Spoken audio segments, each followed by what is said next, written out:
Hello po sa inyong lahat mga ka-crypto. Ako po si Pinoy Crypto Trader at sa video na ito ay atin pong pag-uusapan si Bitcoin at ang kanyang kasalukuyang estado ng kanyang rally. Maraming tao ang nagsasabing baka umabot na ito sa presyong $70,000. Pero meron din po itong mga balakid na or mga hadlang na kailangan po niyang malampasan. Higit pa riyan ay titignan din natin kung paano nakakaapekto ang social media sa presyo ni Bitcoin. Kaya yan po ang siyang ating pag-uusapan sa video na ito. Pero bago po tayo magpatuloy ay nais ko lamang po munang bigyang linaw ang aking disclaimer kung saan ang nilalaman po ng video na ito ay hindi po ito isang financial advice. For education and information purposes lamang po ang layunin nito. Unang-una ay bakit nga ba umaakyat ang presyo ni Bitcoin? Sa mga nakaraang linggo, si Bitcoin ay sinusubukang bumalik sa mga presyo na higit sa $70,000. Isa sa mga dahilan ng pagtaas ng presyo ay ang pagdami po ng social media hype at discussions tungkol kay Bitcoin. Marami sa mga discussions na ito ay tumutukoy sa presyo ni Bitcoin na nasa pagitan po ng $70,000 hanggang $79,000 kung saan ay maaring nagpapabagal sa rally ni Bitcoin. Ngayon ay paano naman nakakaapekto ang social media sa presyo ni Bitcoin? Ayon po sa datos mula sa Sentiment, mula September 15 hanggang October 15, dumami ang usap-usapan sa social media tungkol sa presyo ni Bitcoin na nasa pagitan po ng $50,000 hanggang $59,000. Ang mga discussions na ito ay karaniwang nagpapakita ng market bottoms o mababang presyo ng market.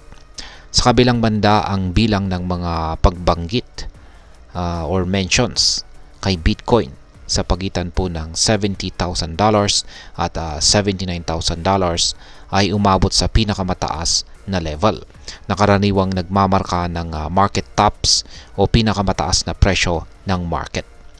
Ipinapakita rin ng Sentiment na ang speculation o haka-haka mula sa karamihan ay karaniwang sinyalis ng pag-reverse o pagbabago ng kasalukuyang trend.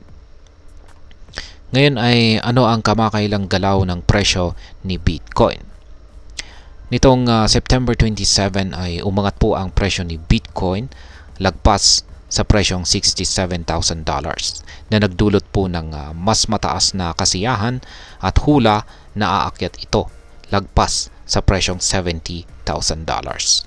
Ngunit nitong October 1 hanggang October 3, bumagsak ang presyo ni Bitcoin sa ilalim po ng presyong $60,000 kung saan ay nagdulot ng bearish sentiment o negatibong pananaw sa mga social platforms. Ang volatility na ito ay nagpapakita kung gaano kalaki ang epekto ng social media hype sa galaw ng presyo ni Bitcoin. Ngayon ay ano ang opinyon ng mga eksperto sa rally ni Bitcoin? Ayon sa mga eksperto, tuwing may mataas na expectations para sa isang biglang pagtaas ng presyo, kadalasan ang kabaliktaran ang nangyayari. Ang mataas na bilang ng social mentions at speculation mula sa karamihan ay maaaring magdulot po ng pag-reverse sa trend. Kaya't nagiging mahirap para kay Bitcoin na mapanatili ang kanyang rally. Ngayon ay ano naman ang masasabi ko tungkol dito?